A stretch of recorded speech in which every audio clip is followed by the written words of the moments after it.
Lecture physics का second chapter था scalar and vector, उसका आज लास्ट टॉपिक है vector product and cross product. Vector product को ही क्या कहते हैं, क्रॉस प्रोडक्ट भी कहते हैं। ये होता क्या है, जब भी ये हम जो पढ़ रहे हैं ये मल्टीप्लीकेशन ऑफ अ वेक्टर का दूसरा पार्ट है, ठीक है। तो इसमें हम दो वेक्टर्स को क्या करेंगे, मल्टीप्लाई करेंगे। तो दो वेक्टर्स को मल्टीप्लाई करने के नतीजे में, जैसे कि ए को मल्टीप्लाई कर दिया बी वेक्टर से, तो ये जो दो वेक्टर्स को मल्टीप्लाई किया है इससे क्या होता है, इसको मल्टीप्लाई करने से जो प्रोडक्ट बनता है इन दोनों का वो भी क्या बनता है, वो भी वेक्टर ही होता है। इससे पहले जो हमने स्केलर पढ़ा था तो वहां पर जब हम दो वेक्टर्स को क्या कर रहे थे, मल्टीप्लाई कर रहे थे, तो वहां पर जो प्रोडक्ट बन रहा था वो स्केलर बन रहा था। इसकी एग्जाम्पल है कि फोर्स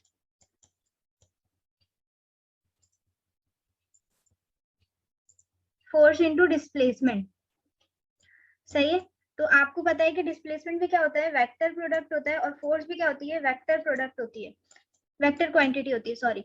तो फोर्स और डिस्प्लेसमेंट जब भी आपस में मल्टीप्लाई होते हैं तो जो आपका जो प्रोडक्ट बनता है वो बनता है वर्क डन, और वर्क डन वेक्टर क्वांटिटी नहीं होती है, स्केलर क्वांटिटी होती है, इसीलिए हम इसको क्या कहते हैं, स्केलर प्रोडक्ट। लेकिन वेक्टर प्रोडक्ट में क्या होता है कि अगर आप दो चीजों को क्या करें, मल्टीप्लाई करें, मतलब दो वेक्टर्स को आप क्या करें, मल्टीप्लाई करें, जैसे डिस्प्लेसमेंट, या डिस्प्लेसमेंट की जगह हम रख देते हैं रेडियस, सही है, और इसको हम मल्टीप्लाई कर दें फोर्स से, तो रेडियस और फोर्स दोनों क्या है, दोनों जो है क्रॉस प्रोडक्ट, वो वेक्टर क्वांटिटी है। जब दोनों वेक्टर क्वांटिटी हैं तो इनका जो प्रोडक्ट बनता है वो क्या बनता है, टॉर्क, और टॉर्क भी क्या है, वेक्टर क्वांटिटी। तो ऐसे दो वेक्टर्स जब आपस में मल्टीप्लाई हो और आपका प्रोडक्ट भी क्या हो, वेक्टर हो, तो ऐसे प्रोडक्ट को क्या कहते हैं, वेक्टर प्रोडक्ट कहते हैं। और क्योंकि हम इन दो प्रोडक्ट को मल्टीप्लाई करने के लिए क्रॉस का साइन इस्तेमाल करते हैं, इसी वजह से इसको क्रॉस प्रोडक्ट भी कहते हैं, ठीक है। तो यही लिखा हुआ है, when the two product of two vectors quantities equals to another vector quantity then such a product is called a vector product. अगर आप दो वेक्टर क्वांटिटीज को क्या करें, एक दूसरे के साथ मल्टीप्लाई कर दें तो उनका जो प्रोडक्ट बनता है वो क्या बनता है, वेक्टर प्रोडक्ट बनता है, इसी वजह से इसको क्या कहते हैं, वेक्टर प्रोडक्ट। और इसको डिनोटेड भी करते हैं क्रॉस से, क्रॉस का साइन डालते हैं इसी वजह से, और इसीलिए इसको क्या कहते हैं, क्रॉस प्रोडक्ट भी कहते हैं। फिर इसकी एग्जांपल दी हुई है कि ये जो इक्वेशन है, इस इक्वेशन से ही आपको इसकी तमाम प्रॉपर्टीज पढ़नी होंगी। तो यहाँ पर जब हमने स्केलर प्रोडक्ट पढ़ा था वहां पर क्या था, A dot B, A B cos theta, सही है। यहाँ पर है A cross B, A B sine theta. तो ये फर्क आपने याद रखना है कि यहाँ पे साइन आता है, वहां पर कॉस आता है, यहाँ पे क्रॉस आता है, वहां पे डॉट आता है, ठीक है। और ये जो एंगल आ रहा है, ये जो थीटा है, ये एंगल है between vector A and vector B, सही है। और ये जो यू आ रहा है ये यूनिट वेक्टर का है जो परपेंडिकुलर टू द प्लेन होगा, सही है। और इसकी जो डायरेक्शन होती है ए एंड बी वेक्टर्स की, ये हम राइट हैंड रूल से निकालते हैं। राइट हैंड रूल में क्या होता है कि आप अपने थंब को ऊपर रखें और अपनी उंगलियों को जो है अपनी तरफ घुमाएं, सही है। इस तरह से आप कुछ करें, मैं आपको दिखा देती हूँ, एक मिनट, सही। तो ये क्या है, ये राइट हैंड रूल है, ठीक।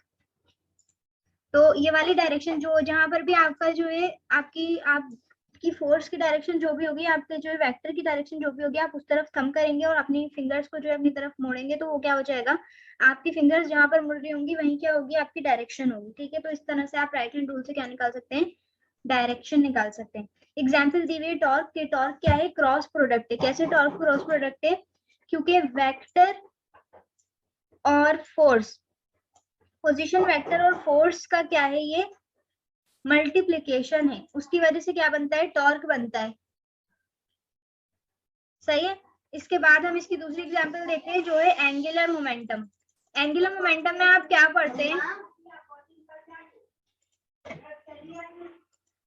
एंगुलर मोमेंटम में जो है आप, एंगुलर मोमेंटम भी क्या है, क्रॉस प्रोडक्ट है। एंगुलर मोमेंटम किस चीज का क्रॉस प्रोडक्ट है, linear momentum angular momentum is defined as the cross product position vector, एक तो पोजीशन वेक्टर आर का है और दूसरा लीनियर मोमेंटम ये पी है।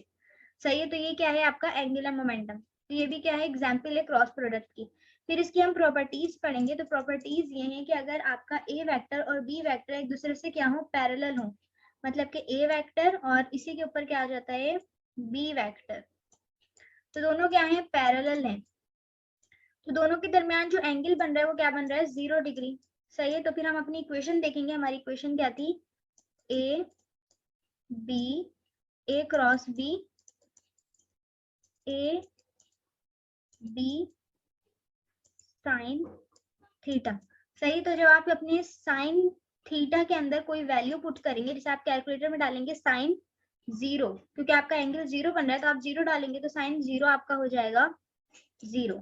सही है, और जब भी 0 किसी भी वैल्यू के साथ मल्टीप्लाई होता है तो वो पूरा क्या हो जाता है 0, इसीलिए 0 जब ए बी के साथ मल्टीप्लाई होगा तो पैरेलल में आपका जो क्रॉस प्रोडक्ट आएगा वो आएगा मिनिमम, मतलब के 0। सही है, ये जो यहाँ लिखा हुआ है ये पूरी इक्वेशन यहाँ पे प्रूव हुई है, ठीक है। फिर है अगर आपका वेक्टर क्या हो परपेंडिकुलर हो, तो परपेंडिकुलर होता है तो क्या होता है परपेंडिकुलर में आपका जो एंगल बन रहा होता है वो क्या बनता है 90, ये आपका वेक्टर ए है और ये आपका वेक्टर बी है, तो आप साइन अब 0 नहीं रखेंगे बल्कि आप साइन 90 डिग्री रखेंगे, तो साइन 90 आपका क्या आएगा 1, और 1 जब भी किसी चीज से मल्टीप्लाई होता है तो वो वही रहता है, तो इसीलिए आपका जो आंसर आएगा वो क्या आएगा ए क्रॉस बी ए बी। सही है, अब हम क्या देखते हैं, अब हम इक्वल वेक्टर्स का देखते हैं, तो इक्वल वेक्टर्स जब भी कैसे होते हैं इक्वल वेक्टर बिल्कुल सेम होते हैं और पैरेलल होते हैं, तो इक्वल वेक्टर में ये ए वेक्टर है और ये भी ए वेक्टर है, दोनों क्या है सेम डायरेक्शन में होते हैं और सेम मैग्नीट्यूड होता है, जिसकी वजह से इनके दरमियान भी जो एंगल बनेगा वो क्या बनेगा 0, तो यहाँ पर भी सेम ऊपर वाले काम होगा कि जो आपका ए क्रॉस ए है वो 0 आ जाएगा। अब इसी का क्या है यूनिट वेक्टर की फॉर्म में, तो यूनिट वेक्टर की फॉर्म में भी सेम ही चीज होती है, जैसे वहां पे ए पढ़ा देते हैं, यहाँ पर हम आई जे के, तो तीनों चीजें क्या है सिमिलर है, ये भी इक्वल वेक्टर की यूनिट फॉर्म है, तो यहाँ पर भी आपका आंसर 0 आएगा। सेम वही बात है कि दोनों के दरमियान जब इक्वल वेक्टर है तो एंगल क्या होगा 0, और जब भी साइन 0 आप कहीं पुट करेंगे तो आपका आंसर आएगा 0। ठीक है, तो इसी वजह से यहाँ पर क्या आ गया आपका 0। ये सारी प्रॉपर्टीज आपने पढ़ी हुई है, इसको जल्दी जल्दी पढ़ते हैं और फिर आगे अपने न्यूमेरिकल्स की तरफ चलते हैं। तो फिर ये है एक और परपेंडिकुलर वेक्टर की यूनिट वेक्टर फॉर्म है। परपेंडिकुलर वेक्टर आपने भी पढ़ा था ए क्रॉस बी वाला, तो वहां पर आपका एंगल 90 बन रहा था, जो आपने साइन 90 पुट किया था तो आपका आंसर 1 आ रहा था। दैट्स वाई यहाँ पर भी आपका क्या आ रहा है 1 आ रहा है, क्यों? क्योंकि आप इस आई को समझ लें ए और इस जे को समझ लें बी, यही इसकी क्या है यूनिट वेक्टर फॉर्म है, तो सेम है बिल्कुल। तो आपने यहाँ पर क्या किया साइन 90 पुट किया तो आपका आंसर 1 आया, क्यों आया? क्योंकि दोनों वेक्टर्स के दरमियान में 90 एंगल था। फिर ये आपकी एक डेरिवेशन है जो इसका नाम है vector product does not obey law of commutative. ठीक है, कि वेक्टर प्रोडक्ट जो है वो कम्यूटेटिव लॉ को क्या नहीं करती ओबे नहीं करती। क्यों ओबे नहीं करती? ओबे करने का मतलब क्या होता है कि एक आपकी जो कम्यूटेटिव लॉ है वो क्या है A cross B plus B cross A, ये है। लेकिन जो वेक्टर प्रोडक्ट है वहां पे क्या आता है, वहां पे आता है A cross B is equals to minus B cross A, तो ये जो माइनस का साइन है ये डायरेक्शन चेंज कर देता है, जिसकी वजह से ये कहा जाता है कि ये जो है एक दूसरे की इक्वल नहीं है। अब इसको देख लेते हैं कैसे आ जाता है। तो consider two vectors A and B, दो वेक्टर्स को आपने कंसीडर किया है, ए वेक्टर और बी वेक्टर को। इसको इधर देख लेते हैं ए वाली उसमें।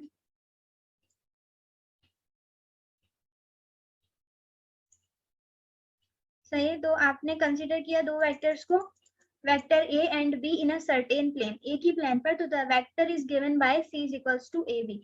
तो ये आपका ए वेक्टर था और ये आपका बी वेक्टर था, और इन दोनों का जो वो बन गया प्रोडक्ट वो ये रहा आपका सी वेक्टर। सही है, तो आपका जो इक्वेशन बनी वो क्या बनी C is equals to A cross B. तो ये जो सी बना है ये क्या है न्यू वेक्टर है जो इन दोनों की मल्टीप्लीकेशन से बना है। तो अब इन दोनों के दरमियान जो आप लिखेंगे क्या लिखेंगे ए बी साइन थीटा। सही, फिर आपने क्या निकाल सकते हैं, आप सी वेक्टर की डायरेक्शन निकाल सकते हैं right for right hand rule, by right hand rule, या तो फिर बाय स्क्रू टर्निंग रूल, ये भी जो है लग सकता है। सेम चीज है, फिर आपने क्या किया, आपने अपने जो आपकी इक्वेशन बनी थी C is equals to A cross B A B sine theta, आपने उसको यूनिट वेक्टर की फॉर्म में लिखा हुआ था, फिर आपने उसको किस में लिख दिया, मैग्नीट्यूड की फॉर्म में लिख दिया। तो आपने इस तरह से लिख दिया, आपने अगर डायरेक्शन हटा दी तो सिंपल। तो ये जो U है ये क्या है, ये यूनिट वेक्टर है जो डायरेक्शन बताता है C वेक्टर की। तो ये आपकी बन गई इक्वेशन 1 कि आपका जो C वेक्टर था वो A क्रॉस B के इक्वल था, और A क्रॉस B किसके इक्वल होता है, AB साइन थीटा, आपने अभी पढ़ा था ऊपर। फिर अब हम ऐसे ही जो है अपनी डायरेक्शन को चेंज कर देंगे, वहां पर आपका जो A वेक्टर था और B वेक्टर था और फिर ये C बन रहा था, लेकिन यहाँ पर आपका ये B वेक्टर है, ये A वेक्टर है, और इन दोनों की मल्टीप्लीकेशन में जो आपका न्यू वेक्टर बना है वो D है, जो कहाँ जा रहा है, ऑपोजिट जा रहा है, नीचे। क्यों जा रहा है, क्योंकि आपका जो A और B है वो भी नीचे जा रहा है। आपको पता होगा जब आप ऐसे ही कुछ देख रहे होते हैं D वगैरह में, तो यहाँ पर आपकी जो वैल्यूज होती हैं वो प्लस में होती हैं और यहाँ पे जो होती हैं वो माइनस में होती हैं, ठीक है।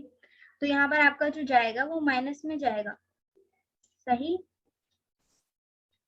इसी वजह से जो है आपका जो यहाँ पे आएगा वो आएगा B cross A, B A sign theta, और जो आपकी डायरेक्शन आएगी वो नेगेटिव आएगी। डायरेक्शन नेगेटिव इसलिए आ रही है क्योंकि पहले यहाँ पे थी, अब बिल्कुल इसके ऑपोजिट है। और जब हम कोई भी चीज हम जब बिल्कुल ऑपोजिट कर देते हैं तो वहां पे क्या हो जाता है, माइनस आ जाता है, सही है। तो यहाँ पर डायरेक्शन ऑपोजिट हो गई है, दैट्स वाई यहाँ पर क्या आ रहा है, माइनस आ रहा है। तो इस माइनस की वजह से आपका जब ये मल्टीप्लाई होगा तो ये क्या हो जाएगा, minus A B sine theta. और अगर आप अपने इस ए बी को प्लस में करना चाहते हैं तो आप ये वाले माइनस को इधर कर दें, तो हो जाएगा minus B cross A is equals to A B sine theta, और इस इक्वेशन को नाम दे दिया 2। अब दोनों इक्वेशन का एक साइड सेम हो गया, ए बी साइन थीटा, ठीक है। तो दोनों को कंपेयर कर सकते हैं, दोनों को कंपेयर करेंगे तो क्या होगा, A cross B is equals to minus B cross A, या तो फिर A cross B is not equal to B cross A, ठीक है। नेक्स्ट डेरिवेशन है एरिया ऑफ पैरेललोग्राम। पैरेललोग्राम में क्या होता है, consider two vectors A and B which are adjacent sides of a parallelogram. दो वेक्टर्स हैं आपके पास,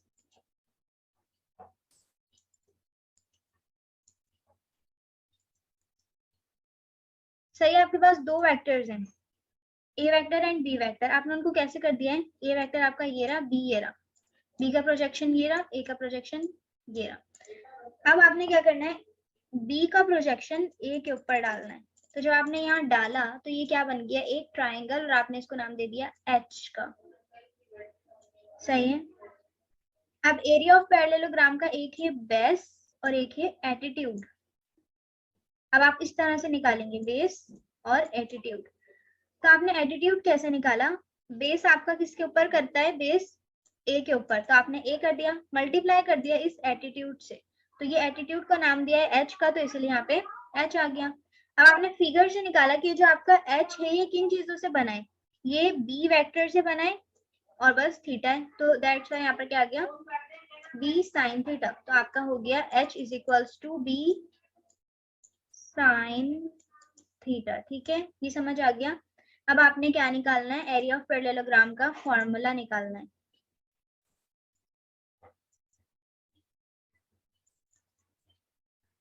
या आप एरिया ऑफ पैरेललोग्राम को ऐसे भी लिख सकते हैं, ये पैरेलल का साइन है और ये ग्राम लिखा हुआ है, ठीक है। तो आपका जो फॉर्मूला है वो क्या है, A cross B sine theta.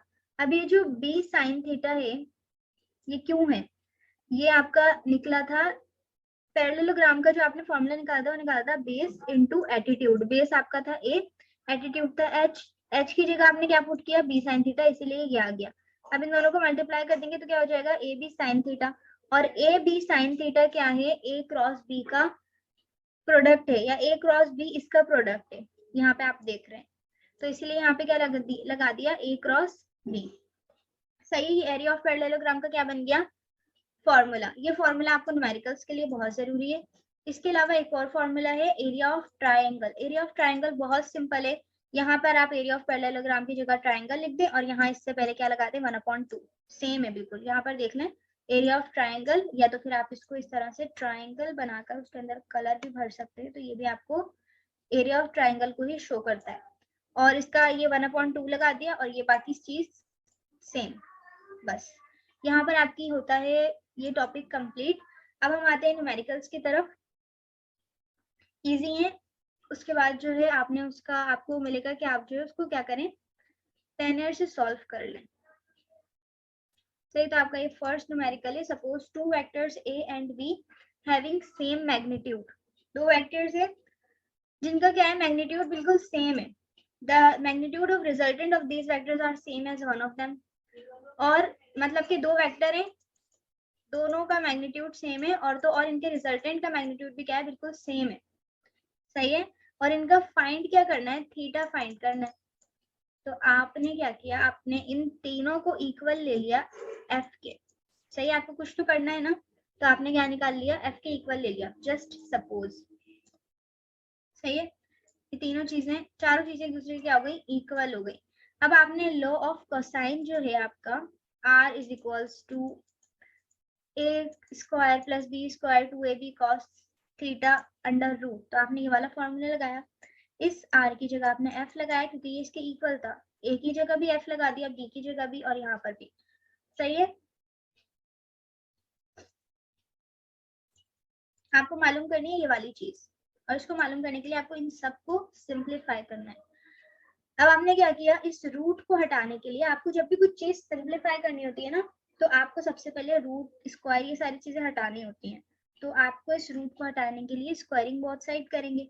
Squaring both side करेंगे तो यहाँ पर ये रूट कैंसिल हो गया, और यहाँ पर क्या आ गया, स्क्वायर आ गया। अब आपकी सारी वैल्यूज बाहर आ गई। अब आप इसको इधर उधर भेज सकते हैं, रूट के अंदर से नहीं भेज सकते। तो अब आपका ये जो है F square plus F square, मैंने इससे पहले भी बताया कि जब भी दो अल्फाबेट्स आपस में प्लस होते हैं तो 2 आगे आता है, और अगर मल्टीप्लाई होते हैं तो 2 या 3 या 4 जो भी है वो चीज पावर में आती है। तो यहाँ पर क्या हो रहा है, प्लस, इसीलिए 2f2 हो गया। और यहाँ पे ये दोनों चीजें क्या हो रही थी, ये वाले जो दो f थे ये मल्टीप्लाई हो रहे थे, इसीलिए यहाँ पे आया था f2, और ये भी 2 उधर था तो इसीलिए 2f2। सही, तो आपने यहाँ पर दो 2f2 भी हो गया, यहाँ पे भी 2f2 हो गया। अब यहाँ पर आप ये गलती नहीं करेंगे कि यहाँ पे दोनों 2f2 को क्या कर दें, प्लस कर दें, नहीं, क्योंकि फिर हमारे पास f रह जाएगा और हमें f नहीं चाहिए, हमें थीटा चाहिए। तो हम इनमें से दो f में से एक 2f2 को इधर भेज देंगे। जब एक 2f2 इधर आ जाएगा तो 2f2 में से जब एक f2 माइनस होगा तो एक ही बचेगा। सही है, मतलब दो में से एक जाता है, और अगर दो आपका माइनस का हो तो आपके पास माइनस का 1 बचता है। और आपका ये जो 2 नंबर है, ये 2 नंबर को रिप्रेजेंट नहीं कर रहा है, ये 2f2 को रिप्रेजेंट कर रहा है। तो इसीलिए आपके पास एक माइनस का f2 बच गया। सही है, अब एक f2 यहाँ पर है, एक f2 यहाँ पर है, ये माइनस का है, ये प्लस का है, कैंसिल आउट हो गया। फिर ये आपके पास 2 रह गया, यहाँ पर माइनस के साइन की वजह से आपको यहाँ पर 1 लिखना पड़ा। सही है, जब प्लस में चीज होती है तब आप कुछ भी ना लिखें, लेकिन जब माइनस में चीज होती है तब आपको वहां पे 1 डालना पड़ता है। सही, अब यहाँ पे 1 आ गया, आपने ये वाला 2 इधर मल्टीप्लाई में था, इधर भेज देंगे, डिवाइड में आ जाएगा, तो -1/2 हो गया। अब आपके पास इस साइड रह गया cos थीटा। अब आपको cos भी नहीं चाहिए, आपको खाली क्या चाहिए, थीटा। तो आप इस थीटा को यहीं पे रखने के लिए आप इस cos को भी इधर भेजेंगे। cos किस में है, प्लस में है, वहां जाएगा माइनस में हो जाएगा, तो हो गया cos इनवर्स -1/2। अब आप इसको कैलकुलेटर में पुट करें, कैसे करें, कैलकुलेटर में एक होता है शिफ्ट, शिफ्ट दबाएं पहले, उसके बाद शिफ्ट दबाने के बाद cos दबाएं। जब आप शिफ्ट दबाने के बाद cos दबाएंगे तो आपके पास cos -1 लिखा हुआ आ जाएगा, और ये ब्रैकेट भी डला हुआ आ जाएगा। तो फिर आप -1 डिवाइडेड 2 कर दें, आपके पास आंसर आएगा 120 डिग्री, और यही आपका क्या है, एंगल है। सही है, ये आपका आंसर आ गया। फिर नेक्स्ट न्यूमेरिकल की तरफ आते हैं, जो है फाइंड द प्रोजेक्शन। इसमें दो चीजें फाइंड करनी है, एक है the projection of A onto the direction of vector B. Vector A का प्रोजेक्शन जो बी के ऊपर पड़ रहा है वो मालूम करना है, और इसके लिए आपको ए की वैल्यूज भी दी हुई है, बी की वैल्यूज भी दी हुई है। सेकंड चीज मालूम करनी है उसका angle between A vector and B vector. तो यहाँ पे आपकी डायग्राम भी बनी हुई है और डेटा भी बना हुआ है। तो ये क्या हो गया, वेक्टर बी, ये है वेक्टर ए, ये वेक्टर ए की वैल्यूज, ये वेक्टर बी की वैल्यूज, ये चीज मालूम करनी है आपको, और ये चीज मालूम करनी है आपको। सही।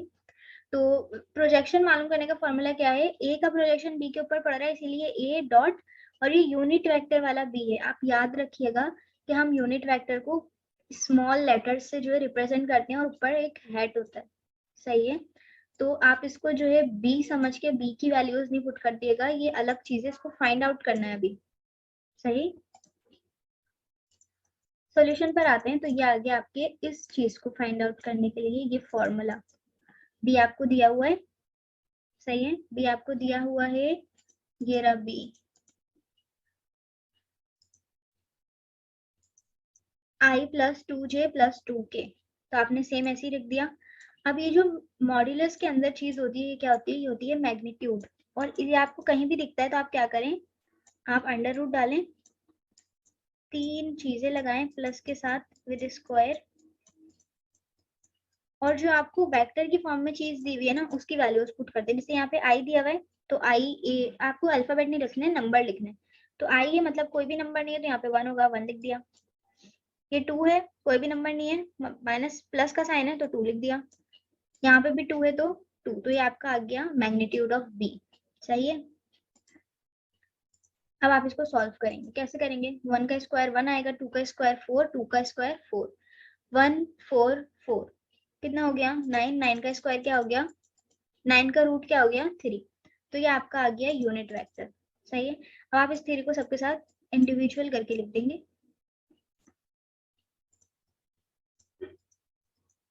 अब आप अपने इस फॉर्मूले के अंदर ये वाली चीज पुट करेंगे, अब आया आपका आंसर। सही है।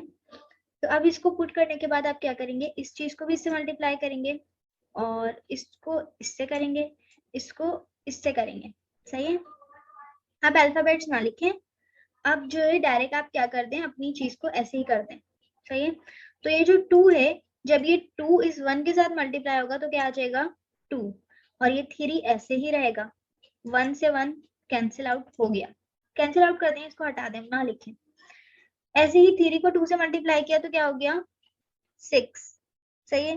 लेकिन अगर आप 6 नहीं लिखना चाहते हैं तो आप डायरेक्ट लिख लें, आप ये वाली चीज को ऐसे ब्रैकेट में लिख लें 2/3 और 3 को ऐसे कर दें। सही है। ऐसे ही ये प्लस को 6 इधर ऐसे कर दें और 2/3 ऐसे ही लिख दें, कोई मसला नहीं है, दोनों चीजें सेम है। अब यहाँ पर दो वैल्यूज थी तो आपने 3 1 3 3 1 3 कट कर दिया, यहाँ पर 2 थी, 3 1 3 3 2 6, यहाँ पर कुछ भी नहीं बचा था तो 2 ऐसे आ गया था, ये 2/3 ऐसे आ गया, ये प्लस का साइन और ये 2 इसके साथ मल्टीप्लाई होकर 4। सही। अब जो है ये 4 में से जब 2 माइनस होगा, माइनस प्लस माइनस है। सही है। तो जब 4 में से 2 माइनस होगा तो आपके पास आएगा 2, और क्योंकि आपकी बड़ी वैल्यू के साथ प्लस का साइन है दैट्स व्हाई आपके पास यहाँ पर प्लस का साइन आया।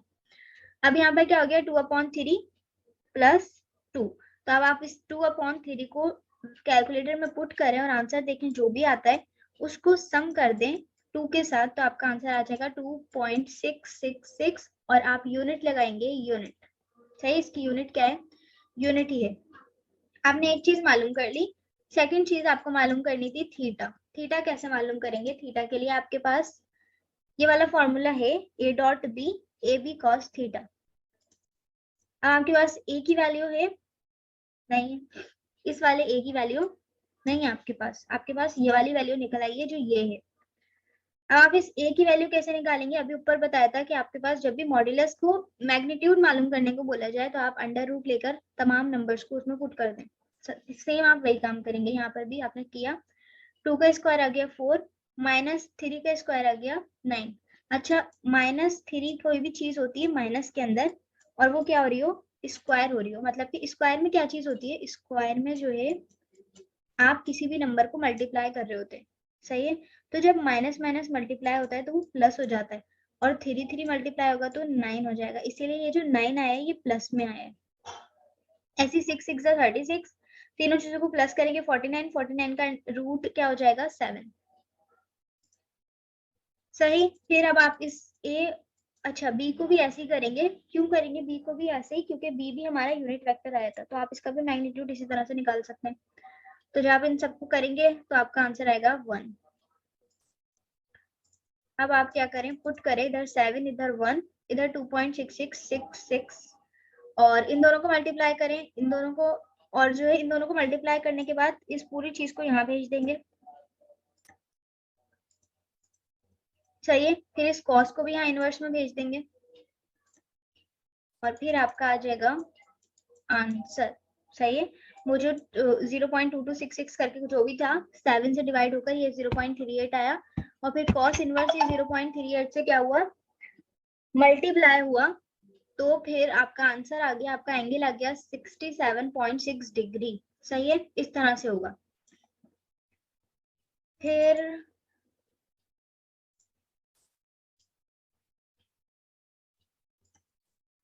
वर्क डन मालूम करना है, किसी भी ऑब्जेक्ट का जो स्ट्रेट लाइन में क्या कर रहा है, मूव कर रहा है, उसका वर्क डन मालूम करना है। तो मतलब कि आपको डॉट प्रोडक्ट मालूम करना है। वर्क डन का फॉर्मूला क्या होता है, एफ डॉट डी।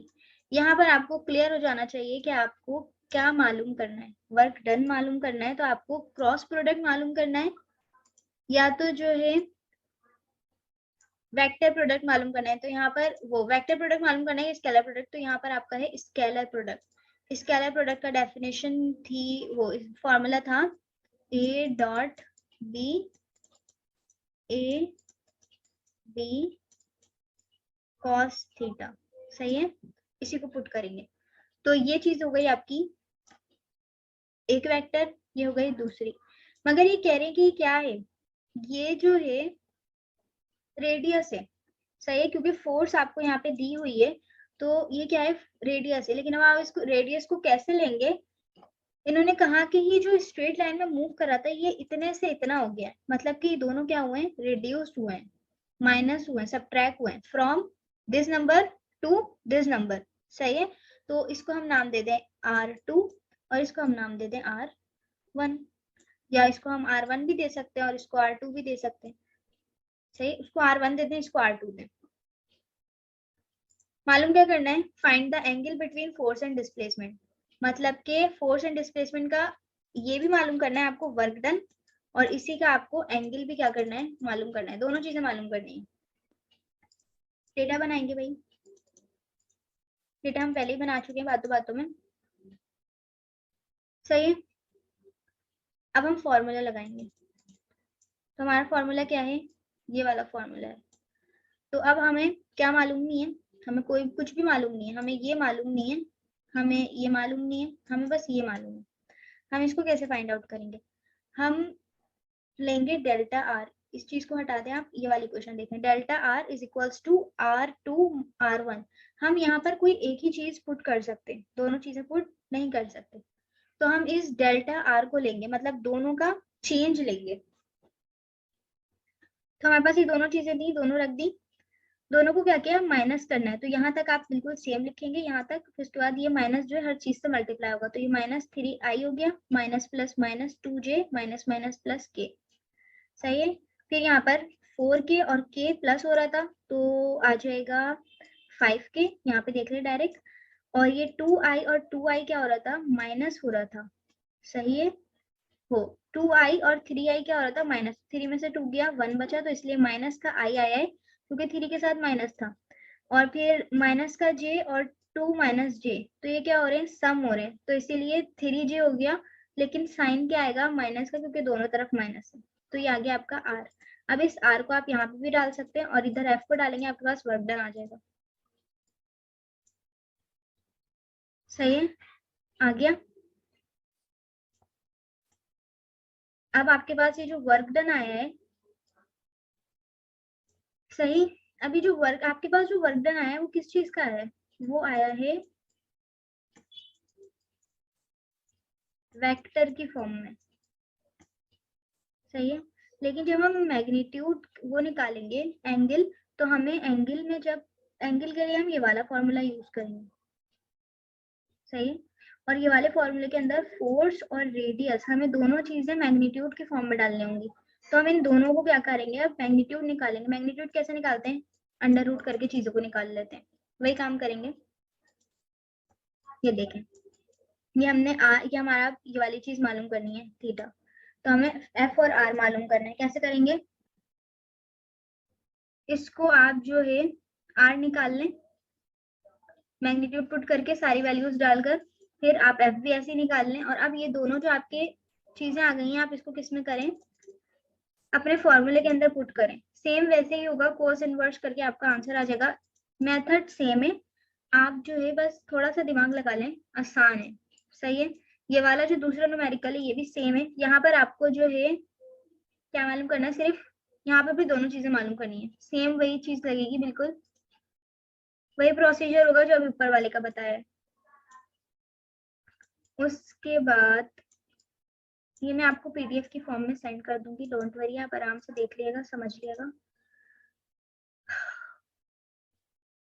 इसके बाद दो वेक्टर्स हैं ए बी, जिसमें से ए का मैग्नीट्यूड है 4.1 और बी का है 6 और ए बी का है 13.5। मालूम क्या करना है, magnitude of vector A minus B का मैग्नीट्यूड मालूम करना है और ए और बी के दरमियान एंगल। सही है। तो आपका ये बन गया डेटा। अब सॉल्यूशन क्या होगा, आपने ए माइनस बी का फॉर्मूला पढ़ा था। सही है, याद है क्या पढ़ा था, क्रॉस प्रोडक्ट में पढ़ा था कि A square minus 2ab plus B square. सही है। ए का आपके पास नंबर है 4, ए पॉइंट बी का भी है 13.5 और बी का भी है 6। तीनों चीजों को निकाला तो आपका जो अंडर रूट में आंसर आएगा वो आएगा 25 और जब आप इसको वो निकालेंगे तो आएगा 5 यूनिट। फॉर्मूलाज याद रखेंगे, चीजें बहुत आसान है। सही। अब क्या मालूम करना है, एंगल। अब वही बात कि यहाँ पर जो चीजें हैं वो किस में है, वेक्टर में, लेकिन हमें किस में चाहिए, मैग्नीट्यूड में। सही है। लेकिन हमें जो ऊपर आंसर दिए गए वो भी हमारे मैग्नीट्यूड में, डोंट वरी। तो आपने यहाँ पर डायरेक्ट पुट करना है। सही है। 4 6 cos थीटा, 4 6 मल्टीप्लाई करेंगे 12 हो जाएगा, वो 4 6 से क्या होता है 24, उसको 13.5 से डिवाइड करेंगे, फिर cos इनवर्स में जाएंगे तो आपका आंसर आ जाएगा 55.77 या 55.8, एक ही चीज है। सही। ये वाला भी सेम इसी तरह से होगा, पहले माइनस के साथ करेंगे फिर प्लस के साथ करेंगे, सेम चीज आएंगी बिल्कुल।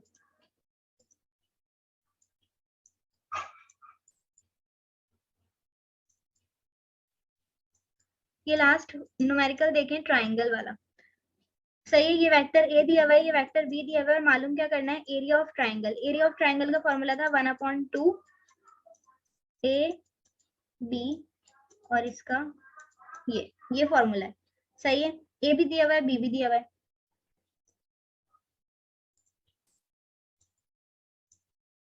होगा कैसे, यूनिट वेक्टर की फॉर्म की तरह होगा। यूनिट वेक्टर का फॉर्मूला याद है, उसी तरह होगा। ये वाली जो चीज है ना ए इंटू बी, ये यूनिट वेक्टर की तरह निकलेगी। आई डॉट आई जे के को ऐसे लिख देंगे, ए की वैल्यूज इधर, जे की इधर, के की इधर। फिर जब आप आई को अलग से लिखेंगे तो जे और के की वैल्यूज लिखेंगे, जे की लिखेंगे तो आई और के की लिखेंगे तो आई और जे की। फिर नंबर्स को क्या करेंगे, क्रॉस मल्टीप्लीकेशन विद साइंस। सही है। साइन को मत भूलिएगा, अपने साइन को। जब आप ये सारा काम करके निकलेंगे तो आपका ये जो ए डॉट बी आ जाएगा, ये आ जाएगा 16i 17j माइनस 27k। इसी को आप क्या कर दें, अच्छा ये जो आया है ये आया है ए क्रॉस बी में, और आपको जो फॉर्मूले में पुट करना है वो मॉड्यूलस वाला पुट करना है। तो मॉड्यूलस के लिए आपको क्या बताया, अंडर रूट करके सारी चीजों को किस में कर दें, स्क्वायर में। वही काम किया आपने, जब आपने इस पूरी वैल्यू को सॉल्व किया तो 1274 आ गया अंडर रूट, उस अंडर रूट को निकाला तो 35.69 और इस पूरी वैल्यू को इस हाफ के साथ मल्टीप्लाई कर दिया, हाफ आता है 0.5 है, तो 0.5 के साथ मल्टीप्लाई कर दिया तो आपका आंसर आ जाएगा